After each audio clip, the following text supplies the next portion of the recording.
Welcome to Learn As You Grow, the podcast where we grow every day in every way, sharing gardening tips, ideas, and inspiration to help you cultivate your best garden and self. Let's talk about vermiculture and worm castings. So, vermiculture is the process of using worms, typically your red wigglers, to break down organic waste into nutrient rich compost, the vermicompost. Why would we want to do this? Those worm castings, the worm poop, are so beneficial for our plants. It improves soil structure. It can help improve sandy or clay soils. It improves drainage and air circulation so those roots can stretch out and communicate with the microorganisms and penetrate the soil. They are a natural way to fertilize our gardens. They contain nutrients and microbes that plants need. There's a humic acid in worm castings that helps the plants absorb nutrients. It can help increase your plant yield, promoting healthy flowering and fruit production. It can even help germination and seedling growth. Worm castings have a natural resistance to insect infestation, and they contain chitinase, a natural compound that helps suppress disease and control root knot nematodes.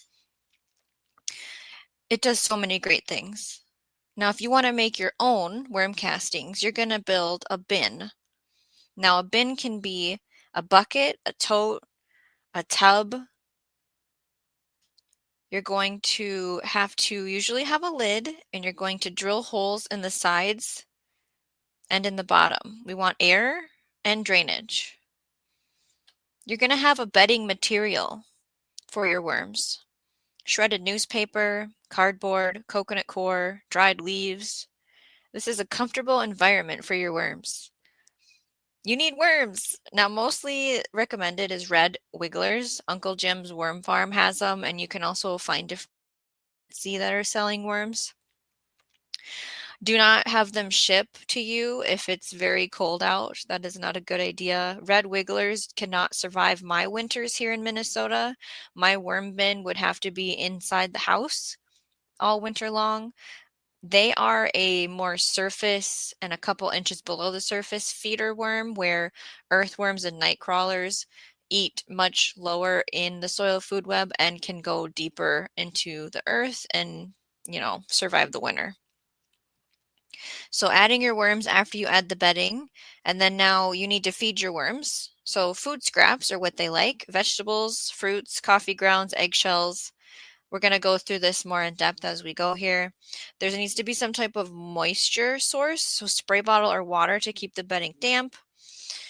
I wouldn't be using my tap water that's from the city that has chlorine and fluoride in it. I would be using a filtered water or rainwater or something that's sat out. I'm going to link in the show notes a YouTube channel. She is amazing. She actually shows you how to build a worm farm. She uses Rubbermaid totes, and that's how I use this exact source. That's how I started mine. Hey, It's a Good Life is her channel name, How to Start a Worm Farm. And in her description, she actually has a free guide, and that's what I used. I downloaded it in my email and I went through it. It's fantastic. Like I said, I'm going to link that in the show notes below. So you've prepared your bin, you've added the bedding, you've added the worms, you've added the food scraps, you've added the water. You're going to cover and position it in a cool, shaded location between 55 to 77 degrees Fahrenheit or 13 to 25 degrees Celsius. The best foods, we want, your banana peels, your apple cores, coffee grounds, tea bags, crushed eggshells.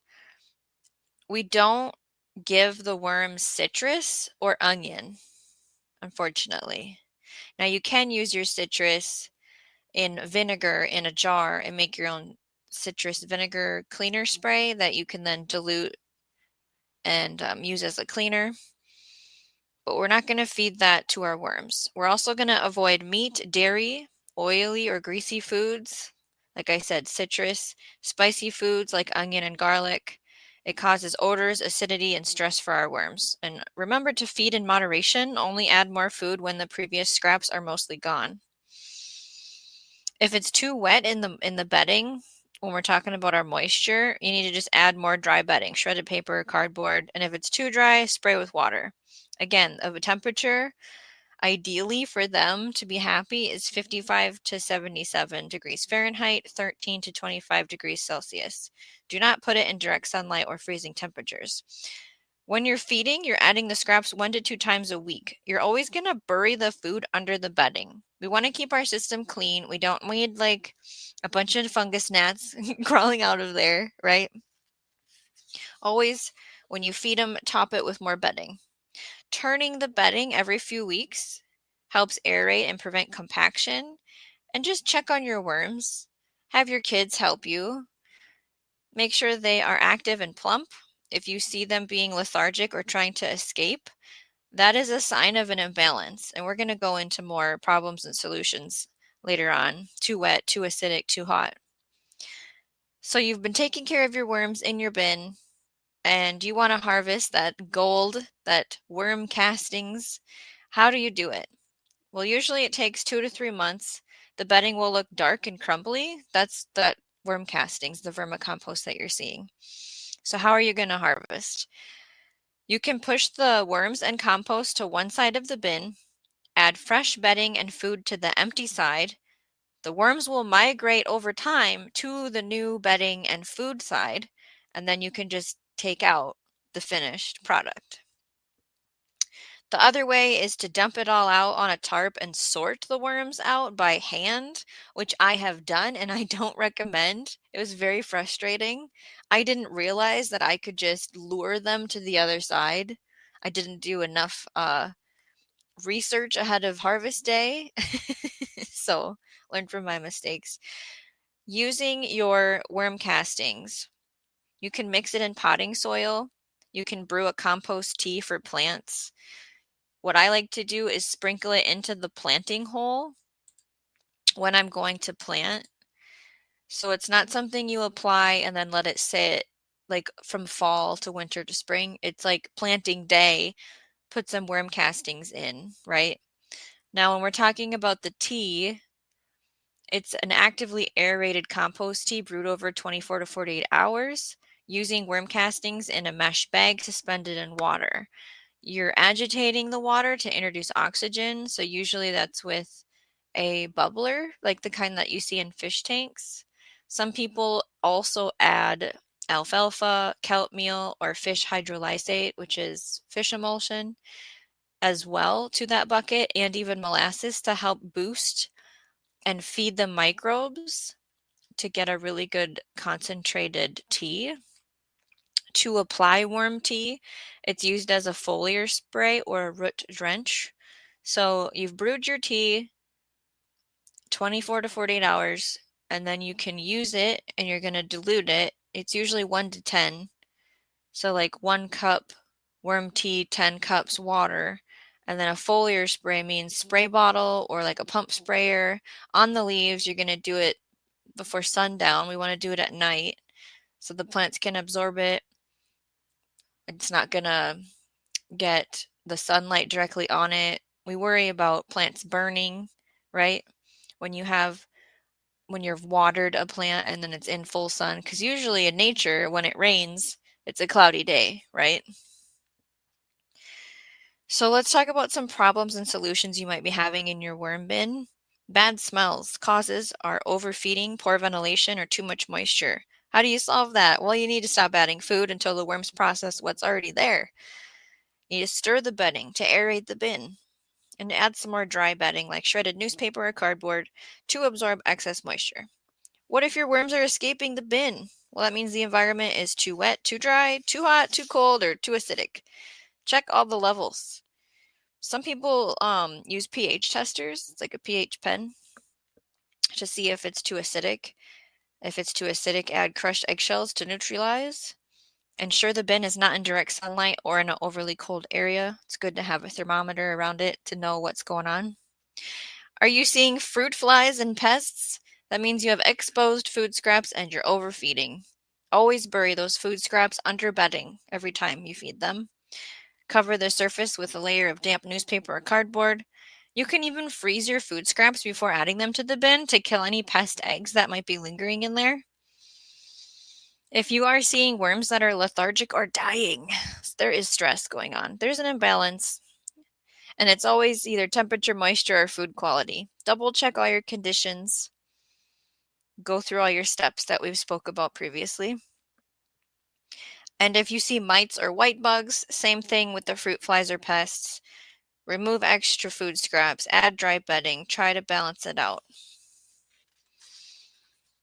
Let me know down below if you have a worm bin or if you're thinking about it. Now, you don't have to have a worm bin or a worm farm.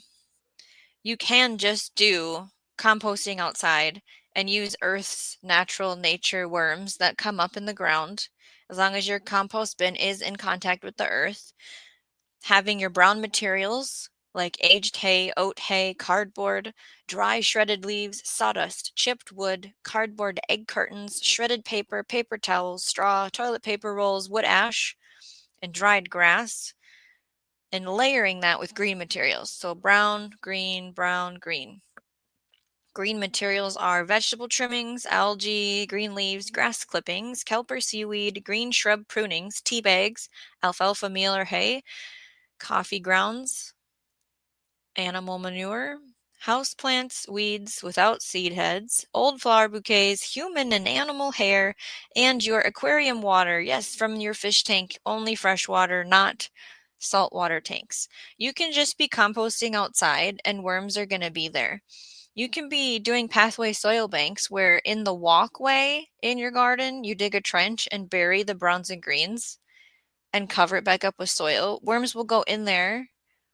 They will eat, they will poop, and your plant's roots will reach for them from the bed. Now, we're not planting on top of that pathway. That's your walkway, like I said. If you have any questions about worm castings that I might have missed, please put them in the comments below. Thanks for listening to Learn As You Grow. Be sure to follow the podcast, leave a review, and share it with a fellow gardener. Don't forget to check out my YouTube channel, Shawnee Grows. We will have a link to that in the show notes for even more tips and live streams. Yes, you can come chat with me live over at Shawnee Grows on YouTube. Until next time, grow every day in every way.